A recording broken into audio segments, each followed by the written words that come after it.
கிறிஸ்துவுக்குள் பிரியமானவர்களே, இந்த நாளிலும் கூட தேவன் நமக்கு குறித்திருக்கிறதை நிறைவேற்றியே தீருவார் என்ற கான்செப்டை வேத வசனத்தின் மூலமாக நம்ம இந்த நாளில் தியானிக்க போகிறோம். யோபு 23ஆம் அதிகாரம் 14ஆம் வசனம்.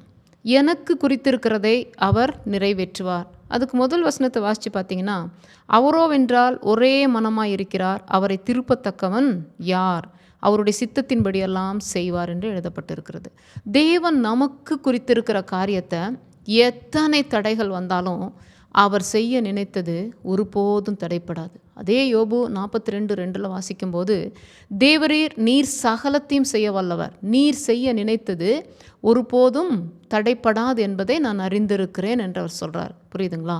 தேவன் நமக்கு எப்பொழுது சில காரியங்களை குறித்திருப்பார் அப்படின்னா, தாயின் கருவில் உருவாகும் போதே, அந்த கருவை அவருடைய கண்கள் காணும் போதே, அந்த ஒவ்வொரு அவயவங்களும் புத்தகத்தில் எழுதியிருந்தது போல உருவாக்கப்படுகிற நேரத்திலேயே அந்த அவயவங்கள் எல்லாம் தேவ நாமத்துக்கு மகிமையாக பயன்படுத்தப்படும் என்று சொல்லி அவர் அப்பொழுதே நம்மை குறித்திருப்பார். புரியுதுங்களா?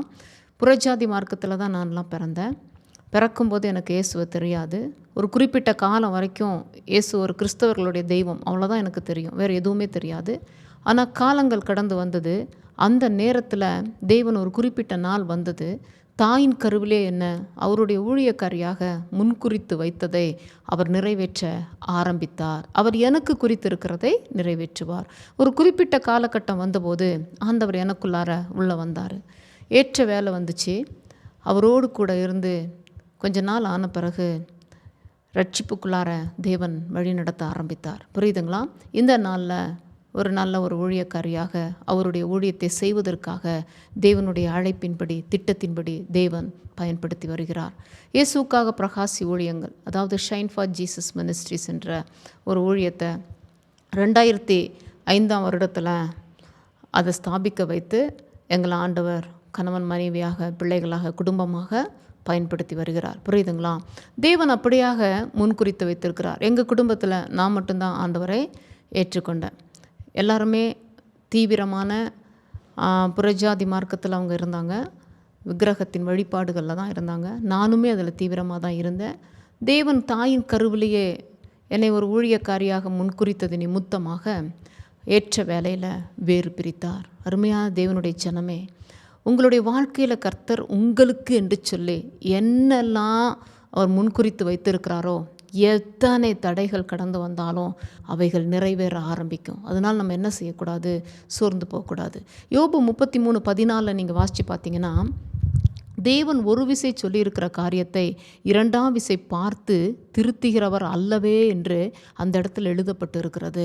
ஒரு டைம் நமக்கு சொல்லிட்டார்னா அதை மாற்ற மாட்டார். அவர் யாராமா? நேற்றும் இன்றும் என்றும் மாறாதவர். தேவன் ஒரு விசை சொல்லியிருக்கிற காரியம் நமக்கு என்ன சொல்லியிருக்கிறாரு? உங்களுக்கு என்ன வார்த்தைகளை கொடுத்துருக்கிறாரு? உங்களை குறித்து தேவனுடைய திட்டம் என்னவாக இருக்குது? அது வெளிப்பட ஆரம்பித்திருக்கிறதா? உங்கள் பிள்ளைகளை குறித்து தேவனுடைய திட்டம் எப்படிப்பட்டதாக இருக்கிறது? அதை நீங்கள் அறிந்திருக்கிறீர்களா? காலங்கள் கடந்து வரும், நாளொன்று கடந்து வரும்போது அந்த காரியங்களை தேவன் நிறைவேற்றியே தீர்வார். ஆபிரகாம் அவருடைய தாயின் கருவில் இருந்தபோது ஆபிரகாமை குறித்து ஒரு திட்டமும் ஆபிரகாமுக்கு தெரியாது, அவங்கள பெற்றெடுத்த தாய்க்கும் தெரியாது. ஆனால் 75 வயது கடந்தபோது ஆண்டவருடைய வார்த்தை அங்கே வருது. ஏன்னா தாயின் கருவிலேயே ஆபிரகாமை அவர் முன்குறித்து வைத்து விட்டார். ஆபிரகாமுக்கு பிறக்க போகிற பிள்ளை நிமித்தமாக தான் ஜனங்கள் பெருக ஆரம்பிப்பாங்க, சந்ததி உருவாக ஆரம்பிக்கிறது, கோத்திரங்கள் வெளிப்பட ஆரம்பிக்கிறது என்று சொல்லி அவர் முன்குறித்து விட்டார். புரியுதுங்களா?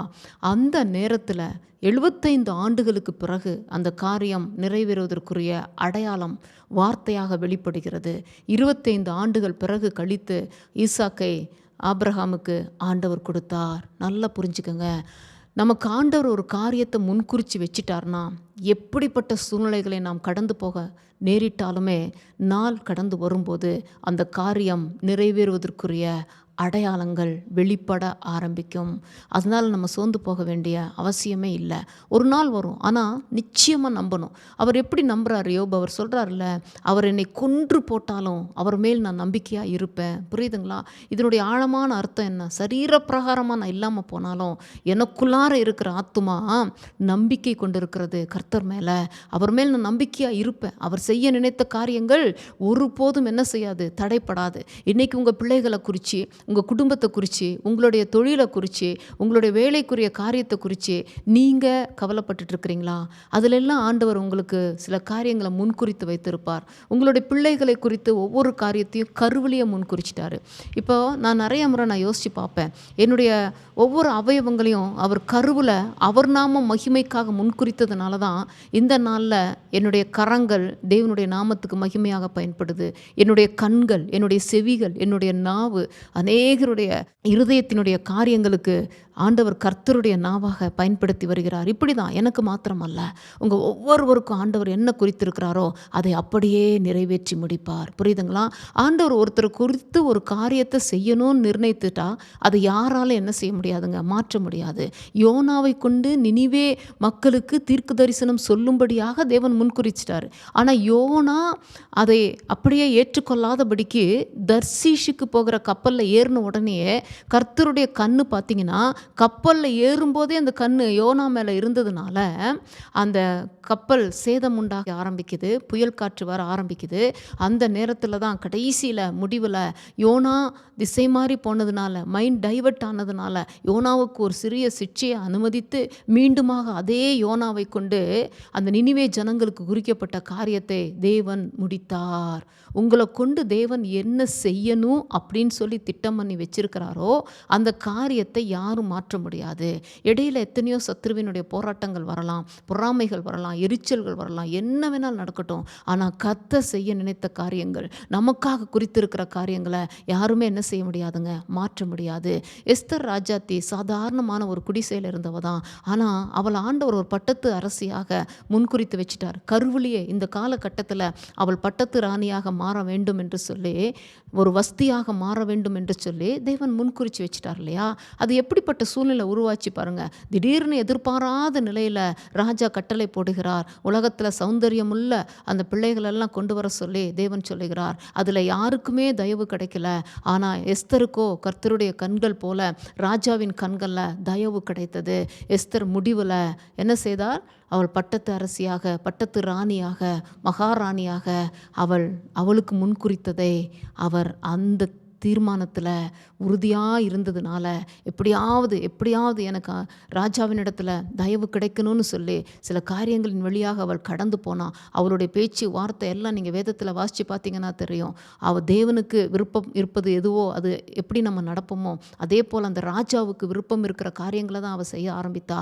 முடிவில் வெற்றி கிடைத்தது. பட்டத்து ராணியாக அவள் மாறினாள். இப்படியாக வேதத்தில் நீங்கள் ஒவ்வொருவரையும் நீங்கள் பார்த்தீங்கன்னா தேவன் அவர்களுக்கு முன் குறித்தது தான் நிறைவேறியது. தாவீதுக்கு ஆலயத்தை கட்டக்கூடிய ஒரு ஆசை இருந்துச்சு. ஆனால் ஆண்டவர் சாலமோனுக்கு தான் அதை வைத்திருந்தார். இப்போ சாலமோனை கொண்டு தேவன் ஆலயத்தை கட்டினார். புரியுதுங்களா? அப்போ ஒவ்வொரு காரியம் உங்களை கொண்டு என்ன நடக்கணும், உங்களுக்கு என்ன குறிக்கப்பட்டிருக்குது அது நிறைவேறிய தீரும். சரி, இதில் இன்னொரு பார்ட் என்னன்னா, யோபு சொல்லும்போது அந்த மனைவி கிட்ட சொல்கிறா.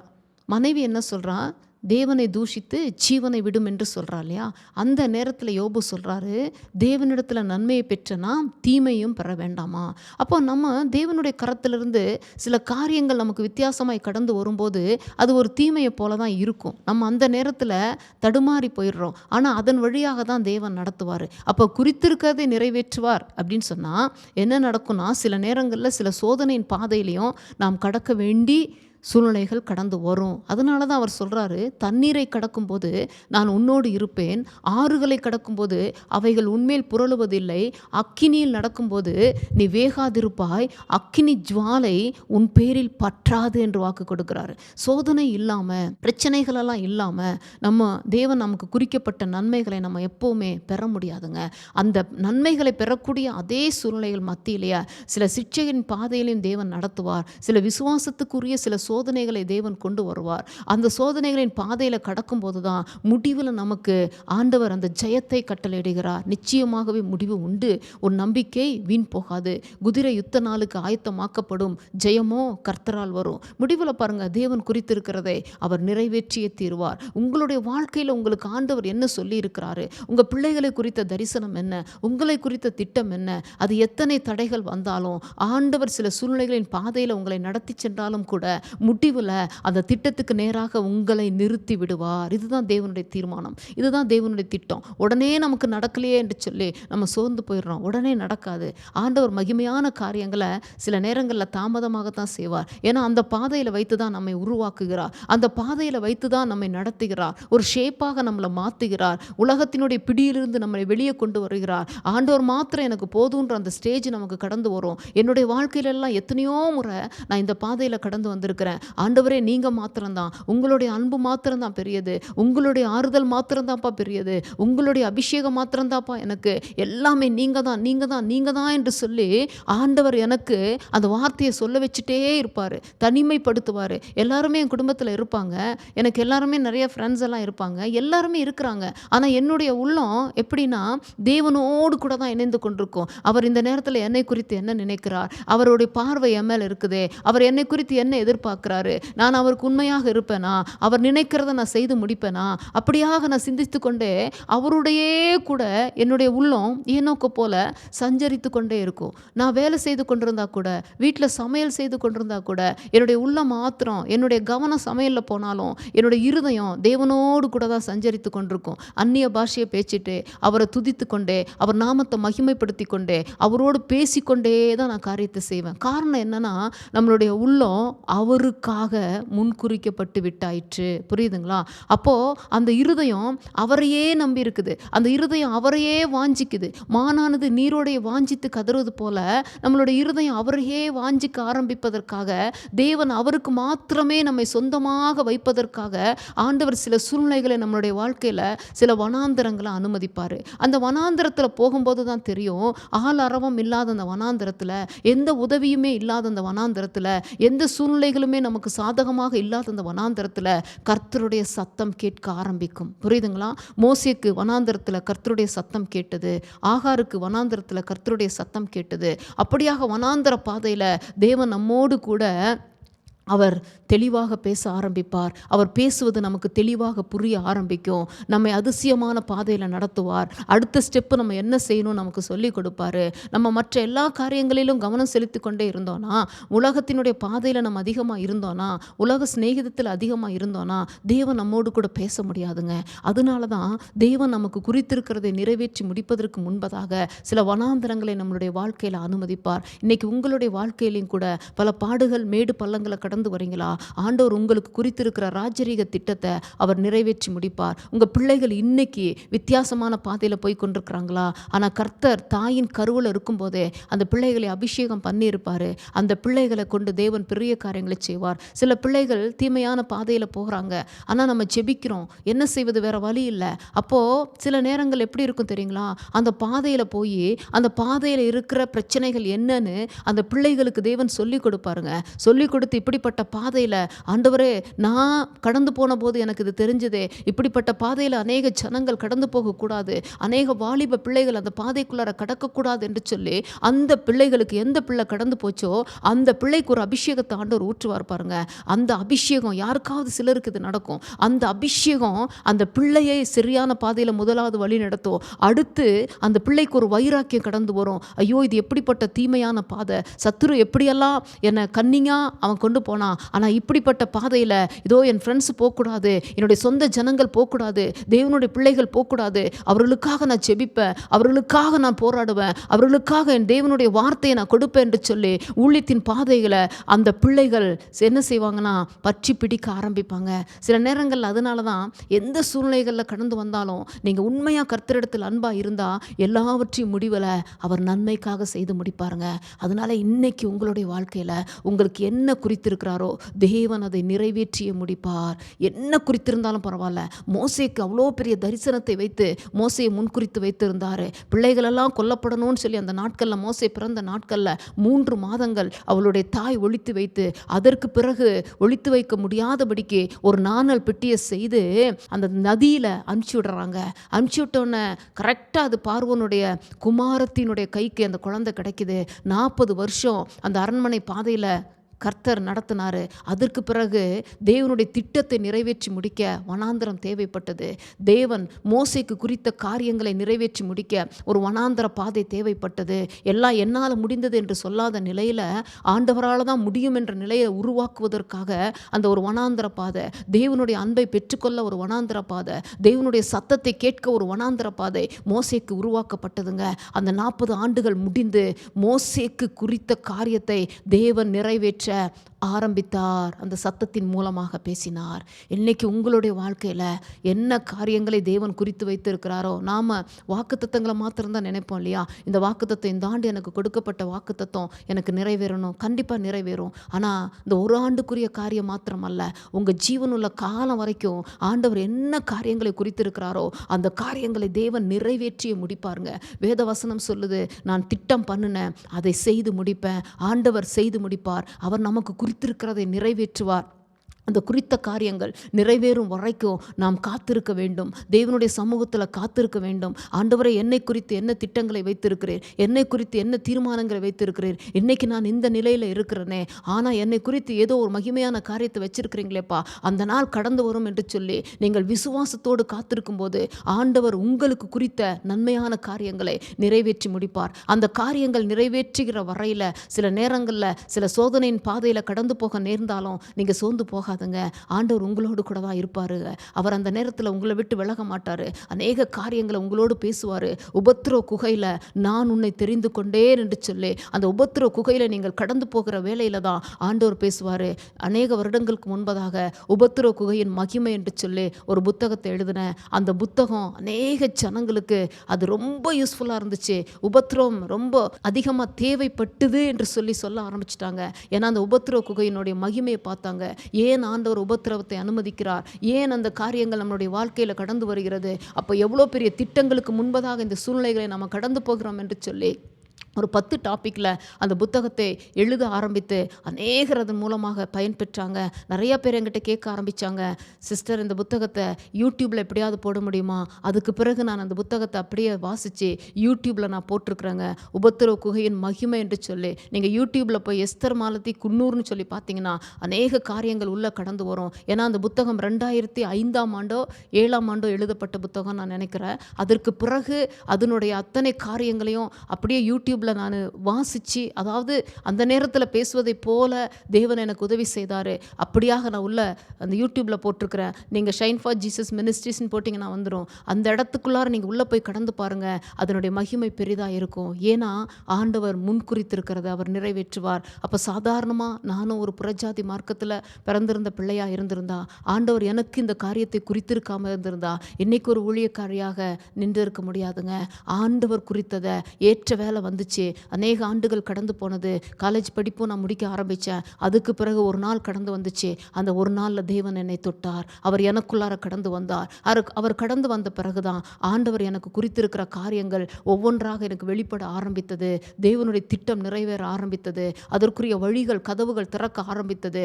அநேக பாடுகள், அநேக போராட்டங்கள், அநேக பிரச்சனைகள் வழியாக தான் தேவன் என்னை நடத்தினார். ஆனால் ஒரு நாள் கூட அவர் என்னை விட்டு விலகுனது கிடையாது. அவர் என் கூடவே தான் இருந்தார். நான் அவரை ஏற்றுக்கொள்வதற்கு முன்பதாக, அதாவது இருதயத்தில் தான் நான் ஏற்றுக்கொண்டேன். ஆனால் ரட்சிக்கப்படுவதற்கு முன்பதாக இயேசுவே என்று சொல்லி, ஏசப்பா என்று சொல்லி, என்னுடைய தகப்பன் இறந்த நாளில் ஆண்டவர் எனக்குள் வந்ததுனால ஏசப்பா என்று ஏற்றுக்கொண்டு 7 வருடங்கள் அவரோடு கூட நான் ஓரலாக பேசிகிட்டு இருந்தேன். ஏன்னா எனக்கு பைபிள் வசனம் அப்போ தெரியாது, வீட்டில் ஜெபிக்க முடியாது, வேத வசனத்தை வாசிக்க முடியாது, பைபிளே இல்லை. அப்படிப்பட்ட நிலையில் தேவன் என்னோடு கூட அநேக காரியங்களை பேச ஆரம்பித்தார். ஏறக்குறைய ஒரு 300 சாங்ஸ் எனக்கு கொடுக்க ஆரம்பித்தார்.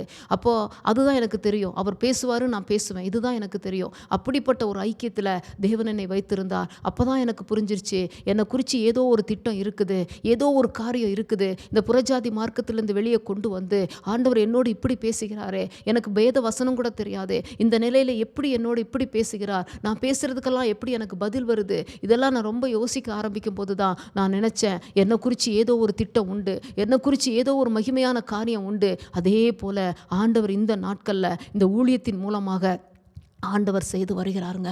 இன்றைக்கி உங்களுடைய வாழ்க்கையில் என்ன திட்டங்களை தேவன் மறைத்து வைத்திருக்கிறார் தெரியாது. ஆனால் தேவன் அதை வாட்ச் பண்ணிகிட்டே இருப்பார். அந்த நாள் கடந்து வரும், அப்படியே நாளை குறிச்சிட்டே இருப்பார். நம்ம தான் நாளை எண்ணிட்டுருக்குறோன்ட்டு இல்லை, இந்த காரியம் எப்போ நடக்கும், இன்னும் எத்தனை நாட்கள் ஆகும், எத்தனை வருடங்கள் எனக்கு விடுதலை கிடைக்கும், எத்தனை வருடங்களுக்கு பிறகு தேவன் எனக்கு குறித்திருக்கிறதை நிறைவேற்றுவார். நம்ம நினைக்கிறது மாத்திரம் அல்ல, அவர் குறித்திருக்கிறதை நிறைவேற்றுகிற தேவன் அந்த நாட்களுக்காக அவர் காத்திருப்பார். அவரும் காத்திருப்பார். உங்களுடைய வாழ்க்கையில் என்ன குறித்திருக்கிறாரோ, என்ன காரியங்களை உங்களை கொண்டு செய்ய குறித்திருக்கிறாரோ அந்த காரியங்கள் அப்படியே நிறைவேறுங்க. ஆனால் ஒன்னே ஒன்று, நீங்கள் விசுவாசித்தால் தேவனுடைய மகிமையை காண முடியும். லாசரு மரித்து போயிட்டான். ஆனால் 4 நாள் ஆன பிறகு, ஆனால் முன்குறிக்கப்பட்டிருந்தான், அவன் கருவிலேயே முன்குறிக்கப்பட்டிருப்பான், மரித்து போய் அவன் உயிரோடு எழும்ப வேண்டும் என்று சொல்லி. அதே போல ஒரு நாள் கடந்து வந்தது. ஆண்டவர் அந்த நாளில் லாசருவை உயிரோடு எழுப்பினார். புரியுதுங்களா? அதே போல தான் நம்மளுடைய வாழ்க்கையில் இன்னைக்கு, ஆண்டவரே எனக்கு ஒன்றுமே இல்லாத நிலையில் இருக்கிறனே, என்ன கொண்டு இவ்வளோ பெரிய காரியங்களை செய்ய போறீங்களா, என் பிள்ளை இப்படி பேதையாக இருக்குதே ராஜா, என் பிள்ளைக்கு எந்த வழியுமே இல்லையே, ஆண்டவரே நான் என்ன செய்வேன், என் பிள்ளையை எப்படி நீங்கள் உயர்த்துவீங்க, பல காரியங்களை நம்ம கேட்டுக்கொண்டிருப்போம். ஆனால் ஒரு காலம் வருங்க, ஒரு நாள் வருங்க, சத்துருக்களுக்கு மத்தியில் கனத்துக்குரிய பந்தியை தேவன் நமக்கு ஆயத்தம் பண்ணி வைத்திருந்தார்னா, குறித்திருக்கிறதை நிறைவேற்றுகிற தேவன் அந்த நாளில் அந்த பந்தியை நமக்கு ஆயத்தம் பண்ணுவார். புரியுதுங்களா? அப்போ இந்த நாளில் தெளிவான ஒரு தீர்மானத்துக்குள்ளார கடந்து வாங்க. ஆண்டவர் எனக்கு குறித்திருக்கிறதை நிறைவேற்றுவார். அவர் நிறைவேற்று வரைக்கும் அவர் சொல்கிறார்ல, நான் உனக்கு சொன்னதை செய்யும் அளவும் உன்னை கை விடுவது இல்லை. ஏன் அவர் கைவிடலை? அந்த காரியத்தை அவர் முடித்து குடித்தாகணும். அவர் நமக்கு கருவில் உருவாக்கின முன்குறித்த காரியத்தை அப்படியே அவர் நிறைவேற்றி முடிக்கணும். அதுக்கு நாமும் கொஞ்சம் கோஆப்ரேட் பண்ணணும், காத்திருக்கணும், தேவநாமத்தை மகிமைப்படுத்தணும், விசுவாசத்தோடு காத்திருக்கணும், அதிகமாக தேவ சமூகத்தில் இருக்கணும். ஆண்டவரே எனக்கு குறித்திருக்கிறதை நிறைவேற்றுங்கப்பா, எதுவாக இருந்தாலும் நான் ஏற்றுக்கொள்கிறேன் என்று சொல்லி குறித்திருக்கிறதை நாம் நிறைவேற்ற நம்மை அர்ப்பணிக்கும் போது தேவன் செய்து முடிப்பார். ஒரு தாயின் கருவில் உருவான ஒரு பிள்ளை ஆணாக இருந்தாலும் பெண்ணாக இருந்தாலும் அந்த தாய் நினைப்பா, இந்த வேதனைப்பட்டு கர்ப்ப வேதனைப்பட்டு எனக்கு பெறுகிற பிள்ளை பெண்ணாக இருந்தாலும் பரவாயில்ல, ஆணாக இருந்தாலும் பரவாயில்ல, ஆண்டவர் எனக்கு என்ன குறித்திருக்கிறாரோ அதை நான் ஏற்றுக்கொள்கிறேன். ஏன்னா அந்த வழிபட்டு அந்த பிள்ளை வெளியே வந்துருச்சுன்னா போதும் அப்படின்ற அந்த ஒரு தாயினுடைய வேதனை அங்கே இருக்கும். அதே போல் ஆண்டவரே எனக்கு நீங்கள் என்ன கொடுத்தாலும் பரவாயில்ல, இந்த பாதையில் என்னை நடத்துகிறீங்க, ஆனால் முடிவில் நீங்கள் நேர்த்தியானது கொடுப்பீங்க, நான் விசுவாசிக்கிறேன்ப்பா, அந்த விசுவாசத்தோடு காத்திருக்கிறேன், எனக்கு குறித்திருக்கிறதை நிறைவேற்றுங்க என்று சொல்லி இந்த நாளை நம்ம ஜெபிப்போமா? எல்லாரும் கண்களை மூடுவோம். எங்களை கிருபையாய் நேசிக்கிற எங்கள் அன்பின் பரலோக தகப்பனே, இந்த நாள் ஆண்டவரே எங்களுக்கு குறித்திருக்கிறதை நீர் நிறைவேற்றுகிற தேவன் என்று சொல்லி எங்களோடு நீர் இடைப்பட்டீரப்பா. தேவனே, இந்த செய்தியை கேட்டுக்கொண்டிருக்கிற என்னோடு ஜெபத்தில் இணைந்து கொண்டிருக்கிற அநேக ஜனங்களுடைய இருதயத்தில் ராஜா ஆண்டவரே எப்பொழுதெல்லாம் ஒரு கேள்வி இருக்கிறதே, ஆண்டவர் எனக்கு குறித்திருக்கிறதே எப்பொழுது நிறைவேற்றுவார்? கர்த்தருடைய ஆவியானவர் சொல்லுகிறார், நாட்கள் கடந்து வருகிறது, காற்றையும் நீ காண மாட்டாய், மழையும் நீ பார்க்க மாட்டாய், வாய்க்கால்கள் தண்ணீரால் நிரப்பப்படுவது போல உன் விசுவாசத்துக்கு ஏற்ற இதோ காரியங்கள் உனக்கு நான் முன்குறித்திருக்கிறதை மகனே நான் நிறைவேற்றிய தீருவேன் என்று கர்த்தர் சொல்லுகிறார். இந்த நாளிலிருந்து கலங்க வேண்டாம், இந்த நாளிலிருந்து திகைக்க வேண்டாம், இந்த நாளிலிருந்து பயப்பட வேண்டாம். நான் உங்களுக்காக வைத்திருக்கிற காரியங்கள் அப்படியே உங்களை நோக்கி கடந்து வரும், உங்களை தேடி கடந்து வரும். உங்கள் பிள்ளைகளுக்காக வைத்திருக்கிற காரியங்கள் இதோ ஏற்ற வேலையில் அவைகள் நிறைவேறும். எல்லாவற்றுக்கும் மேலாக உங்களுக்கு நித்திய ஜீவனை வைத்திருக்கிறேன் அல்லவா, உங்களுக்கு குறித்திருக்கிற அந்த காரியம் என் மூலமாக நிறைவேற என் சமூகத்தில் காத்திருங்கள் என்று கர்த்தர் சொல்லுகிறார். அந்த நித்திய ஜீவனை பெற்றுக்கொள்ள காத்திருங்க. முதலாவது என்னுடைய ராஜ்யத்தையும் என்னுடைய நீதியும் நீங்கள் தேடும்போது பின்பெல்லாம் உங்களுக்கு கூட கொடுக்கப்படும். உங்களுக்கு நான் குறித்திருக்கிறத இதோ நான் அப்படியே நிறைவேற்றிய தீருவேன் என்று கர்த்தர் சொல்லுகிறார். ஆண்டவரே, உம்முடைய வார்த்தைக்காக நன்றி செலுத்துகிறார் ராஜா. அப்பா, இப்பொழுது கண்ணீரோடு வேதனையோடு இன்னும் என்னுடைய நிலை அப்படியே இருக்கிறதே, எல்லாராலும் ஒதுக்கப்பட்டு இருக்கிறனே, தள்ளப்பட்டு இருக்கிறனே, ஆண்டவரே இந்த வனாந்திர பாதையில் கடக்க முடியலையப்பா, நான் என்ன செய்வேன் என்று சொல்லி அநேக பிள்ளைகள் கதறி கொண்டிருப்பதை நீங்கள் காண்பிக்கிறீங்க.